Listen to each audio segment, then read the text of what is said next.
Assalamualaikum warahmatullahi wabarakatuh. Jumpa lagi dengan saya Rima Kumalasari SPD CGP Angkatan 9 Kota Batam. Nah, kali ini saya tidak sendiri. Saya lagi ditemani oleh Ustazah Afifah Agustia Rizkiani, guru kelas 5 SDIT Jabarang. Assalamualaikum Ustazah Afifah. Waalaikumsalam Ustazah Rima. Gimana nih kabarnya hari ini Ustazah? Alhamdulillah kabar Anda baik hari ini. Oke, baik. Hari ini kita akan mengadakan percakapan pra observasi ya Ustazah ya.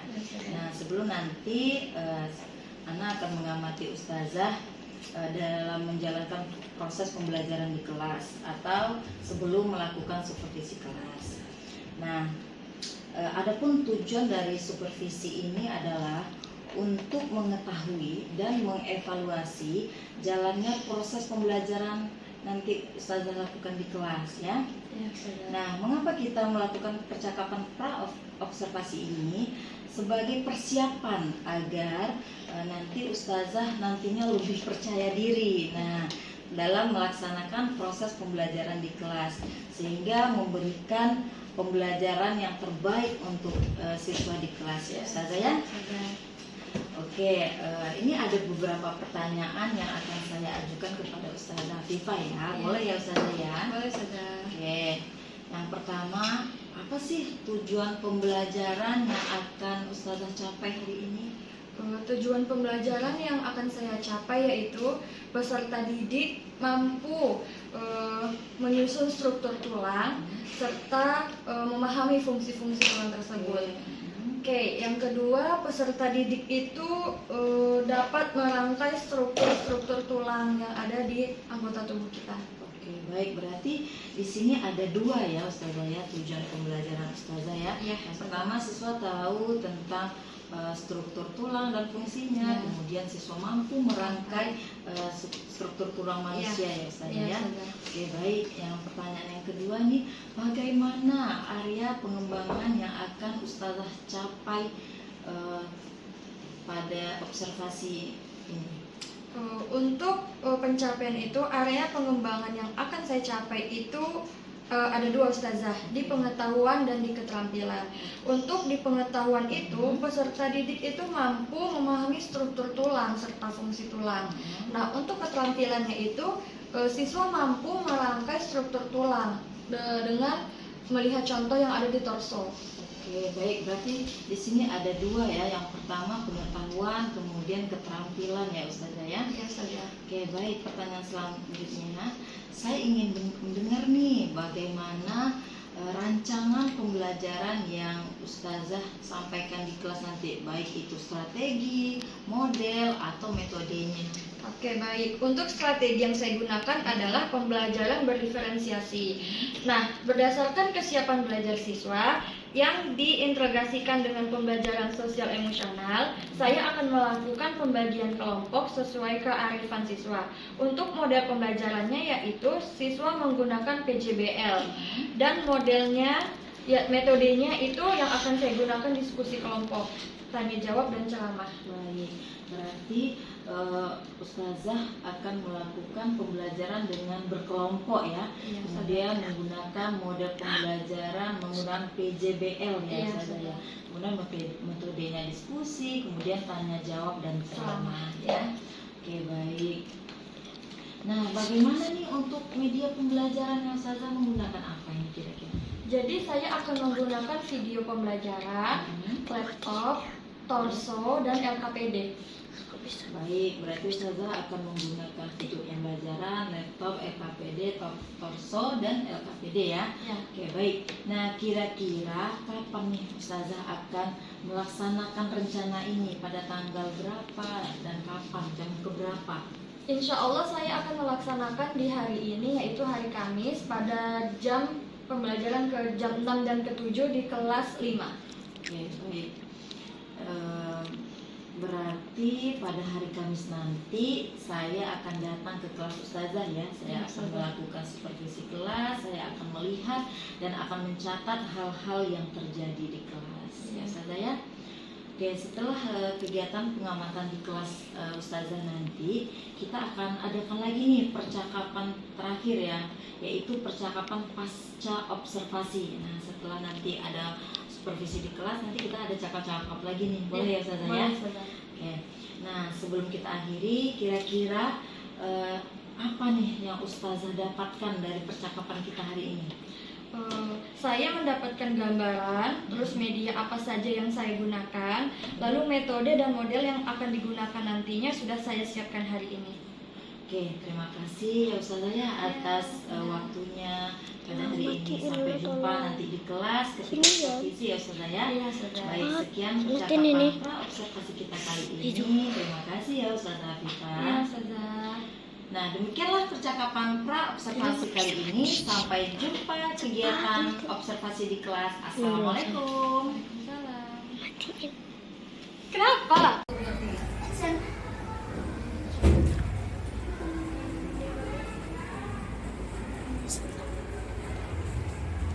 Assalamualaikum warahmatullahi wabarakatuh.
Dan sendi bekerja sama sehingga kita dapat bergerak.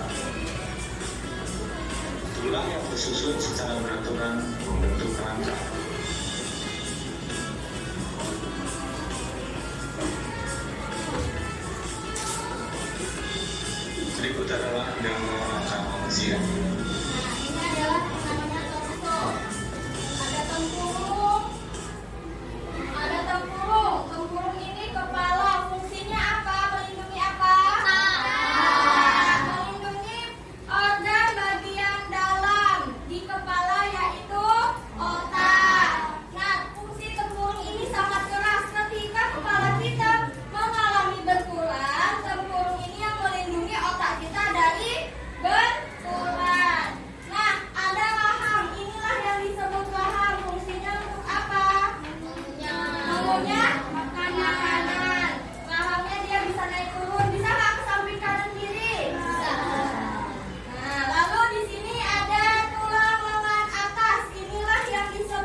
bagian tulang kaki.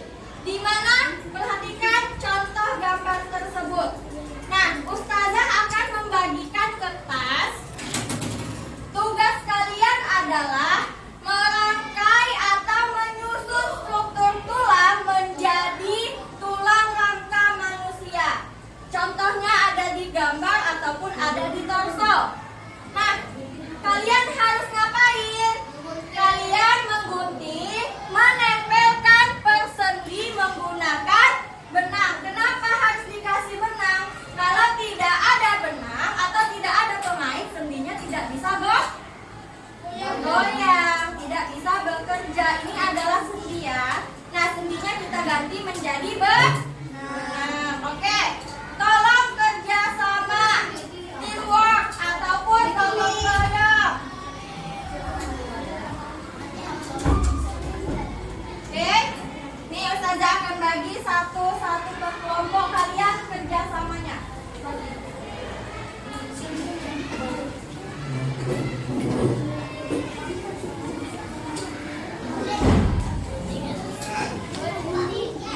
ya.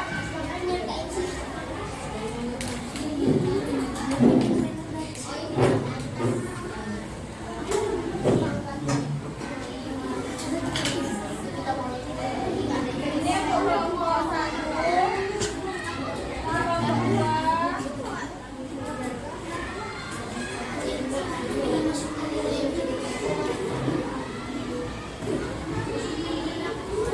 Guntingnya sebentar ya, guntingnya.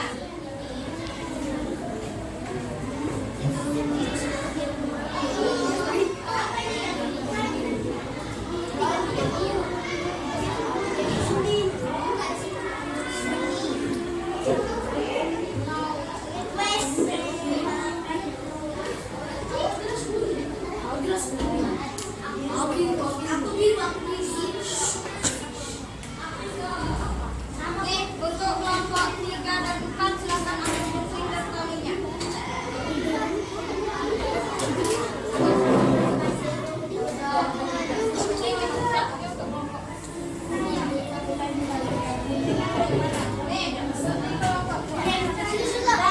Silakan gunting dan Ustazah minta kerjasamanya ya. Dimana ini adalah rangka bagian tengah. Ada 3 rangka dalam tubuh kita. Rangka bagian atas, rangka bagian tengah, dan rangka bagian bawah. Kalian bisa membedakan dan kalian bisa melihat contoh yang ada di depan. Kalian gunting, nanti di tengahnya itu kan ada titik hitam. Nanti kalian lubangin, kalian kasih tali, itulah sendinya. Oke? Selamat bekerja sama. Ini kelompok tulang kepala udah siap? Lagi gunting ya? Ini kelompok 2, kelompok tulang rusuk. Udah siap belum? Lagi gunting, oke. Mana hasil yang udah digunting tadi? Udah. Tengahnya dibolongin ya. Ini kelompok 3, apakah sudah digunting? Mana yang sudah digunting? Oke. Ini lagi digunting ya.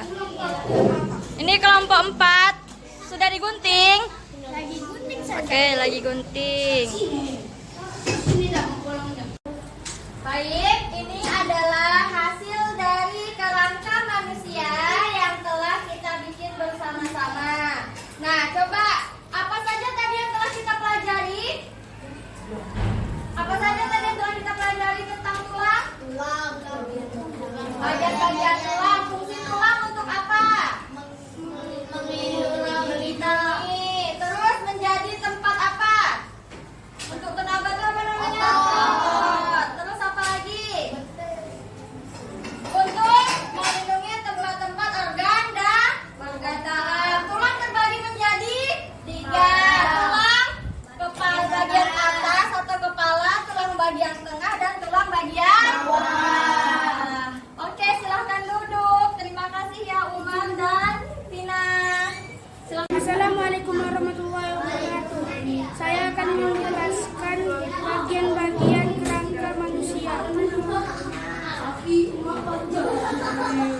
tempurung, tulang tempurung berfungsi untuk melindungi bagian otak. Tulang rusuk berfungsi untuk melindungi bagian organ dalam seperti paru-paru, usus, jantung, dan lainnya. Lengan bagian atas berfungsi, lengan bagian bawah, tulang bagian paha, tulang bagian rusuk, tulang kering, tulang bagian tumit, tulang bagian jari. Assalamualaikum warahmatullahi wabarakatuh. Assalamualaikum, hari ini saya akan menjelaskan tentang tulang. Tulang ada 3 bagian, bagian atas, bagian tengah, dan bagian bawah. Yang bagian atas ada otak, yang bagian tengah ada tulang rusuk untuk melindungi paru-paru, jantung, dan usus. Yang ini ada lengan atas, lengan bawah, terus ada paha, ada tulang kering, sama tulang. Assalamualaikum warahmatullahi wabarakatuh. Oke, assalamualaikum warahmatullahi wabarakatuh. Perkenalkan, nama saya Rima Kumalasari SPD. Saya CGP Angkatan 9 Kota Batam. Bersama saya sudah ada Ustazah Nur nih. Assalamualaikum Ustazah Nur. Bagaimana nih hari ini keadaannya Ustazah Nur? Sehat ya. Baik Ustazah, di percakapan pasca observasi ini saya akan menanyakan beberapa pertanyaan kepada Ustazah terkait proses pembelajaran yang telah Ustazah laksanakan di kelas. Nah, apa tujuannya? Nah, tujuannya yaitu untuk mengevaluasi sejauh mana proses pembelajaran yang telah Ustazah lakukan di kelas. Alhamdulillah proses pembelajaran yang kemarin berjalan dengan baik ya Ustazah ya. Alhamdulillah ya. Baik Ustazah Nur, saya ingin menanyakan mengenai apa tujuan pembelajaran yang ingin Ustazah capai. Ketika pembelajaran kemarin itu saya ada dua tujuan pembelajaran yang ingin dicapai. Yang pertama itu adalah mengidentifikasi pemahaman siswa mengenai tulang melalui media torso. Yang kedua adalah siswa itu mampu merangkai struktur tulang tersebut. Baik, berarti ada dua ya tujuan Ustazah Nur yang ingin dicapai. Yang pertama, siswa mampu mengidentifikasi tulang beserta fungsinya ya. Benar. Kemudian siswa mampu merangkai susunan tulang. Baik. Apa pengembangan yang telah Ustazah Nur lakukan di kelas? Biasanya di kelas juga itu ada dua aspek pengembangannya. Yang pertama itu dari teori dan kedua itu prakteknya. Dan untuk teorinya itu saya itu mengangkat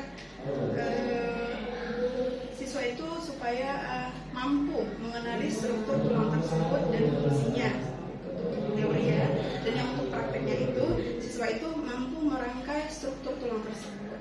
Oke, baik, berarti ada dua area pengembangan yang ingin Ustazah mencapai ya, yaitu ada teori dan juga praktek ya. Baik. Ini menurut Ustazah nih, kira-kira apakah sudah berjalan dengan rencana Ustazah? Rencana pembelajaran tersebut alhamdulillah sudah berjalan dengan baik, tetapi ada beberapa kendala yang didapati atau dialami ya ketika proses pembelajaran itu berlangsung. Kira-kira apa kendala yang Ustazah hadapi selama pembelajaran di kelas? Ketika pembelajaran itu pada saat pembelajaran kemarin dalam materi ini, di situ saya mendapati kendala di salah diagnosa seperti itu. Jadi salah diagnosa. Jadi karena kan kita seperti pahami bersama gaya belajar anak itu kan ada 3 ya Ustazah ya.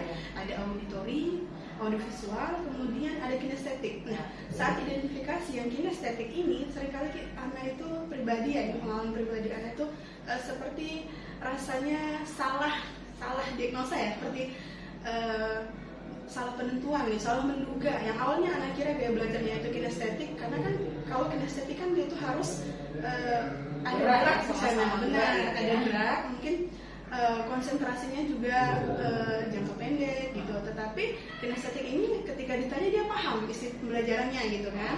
Nah, yang sementara ketika kemarin itu saya menduga itu anak tersebut atau siswa tersebut gaya belajarnya mungkin kinestetik. Jadi ada pembiaran dari saya pribadi bahwa mungkin kinestetik kan. Iya. Jadi biar saja dia bereksplorasi, nanti juga ketika tanya Dia akan paham bisa kan, gitu, ya. akan paham karena biasanya anak kinestetik paham gitu kan. Tetapi ketika saya tanya gitu setelah selesai pemaparan materi, penyampaian materi, ternyata siswa tersebut tidak paham gitu. Padahal tadi dugaan awal kita itu dia siswa tersebut kinestetik, kinestetik. Ternyata ada dugaan lain muncul setelah itu. Dugaan dari saya ternyata anak tersebut hiperaktif. Jadi sama bergerak, konsentrasi pemustatannya juga jangka pendek, nggak bisa disuruh duduk diam, tetapi tidak memahami seperti itu. Jadi kadang jadi salah treatment gitu. Ya, jadi salah diagnosa ya. Iya, salah diagnosa gitu. Baik, sekarang Ustazah ini bagaimana rencana Ustazah ke depannya untuk penanganan hal ini atau solusinya? Kalau untuk solusinya sudah pastinya kita akan adakan diagnosa ulang, identifikasi ulang, sehingga kita bisa melakukan asesmen yang tepat, ya kan? Jadi kita itu nggak salah kasih obat gitu misalnya. Iya, Jadi kalau sakit dokter perut, ya, ya kan? Dikasih obat sakit kepala ya. Iya, jadi kan nggak masuk. Iya, Jadi makanya saya pribadi pun setiap pembelajaran di awal semua tujuan rangkaian pembelajaran, rencana pembelajaran itu setelah disampaikan, dan di akhir itu saya selalu ada refleksi pembelajaran. Jadi mana siswa yang nggak tercapai, mana yang tepat sasaran, mana yang mungkin perlu penambahan materi seperti itu kan. Jadi ada refleksi di sana. Jadi yang belum tercapai akan ada diagnosa ulang, kemudian pemberian asesmen ulang, sehingga tadi pemberian obatnya akan tepat gitu, sehingga bisalah terselesaikan seperti itu. Ya, insya Allah ya, mudah-mudahan apa yang Ustazah rencanakan terrealisasi dengan baik, lebih baik daripada pelaksanaan sebelumnya. Nah, kira-kira kapan Ustazah akan melaksanakan perubahan yang Ustazah rencanakan tadi, seperti yang Ustazah ceritakan? Oke, baik. Biasanya kalau saya menemukan kendala di akhir refleksi tadi, maka saya langsung memperbaikinya, sehingga di pertemuan selanjutnya maka saya langsung memperbaiki Langsung sehingga langsung tidak karena- menunda-nunda nih. Iya, benar sekali, sehingga permasalahan tersebut pun cepat terselesaikan karena kan Cepat teratasi ya. Iya, benar sekali, cepat teratasi seperti itu. Baiklah, terima kasih Ustazah Nur. Ini mungkin juga sudah selesai ujian PTS ya anak-anak. Benar. Mungkin nanti untuk pembelajaran untuk akhirnya fasenya itu bisa lebih baik lagi ya Ustazah Nur. Terima kasih Ustazah Nur atas waktunya. Assalamualaikum warahmatullahi wabarakatuh. Waalaikumsalam warahmatullahi wabarakatuh. Terima kasih Bu Rima dan luar biasa. Ustazah siapa? Nur ya. Alhamdulillah Bu Rima, kita tindak lanjuti ya. Saya sudah mendengarkan hasil coaching Bu Rima, percakapan coaching dengan Ustazah Nur, dimana sangat luar biasa. Saya yakin kalau saya nggak ada ini lebih Itu ya, intens. intens lagi nih komunikasinya. Cuman di sini karena keberadaan saya pasti sedikit terganggu. Gimana perasaannya Bu? Setelah selesai, Panas dingin, paling tidak selesai gitu ya. ya lega, tentunya lega. Ya Bu Rima, gimana?